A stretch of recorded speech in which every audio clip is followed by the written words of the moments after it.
आज ना आम्ही इथे कोणतं अभयारण्य सोहळ येथे काळवीट अभयारण्याला व्हिजिट करण्यासाठी आलो आहोत। तर आम्ही हे छान प्रकारे इथे पक्षी बघितलेले आहे। याच्यामध्ये शिकारी करणारे जे पक्षी आहेत त्यांचे देखील इथे फोटो आपण पाहत आहात।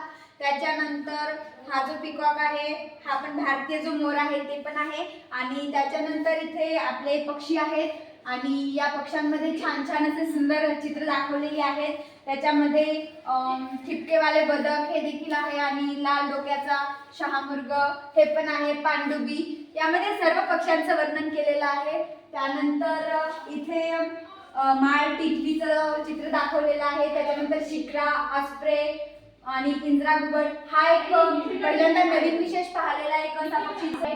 त्याच्यानंतर हा पिंगळा घुबड इथे दाखवलेला आहे आणि या सर्व पक्ष्यांना बघून असं वाटत आहे की आम्ही नवीनच पक्ष्यांचं एक सादरीकरणामध्ये आलेलो आहोत आणि खूप छान छान व्हेरायटीचे इथे पक्षी दाखवलेले आहेत।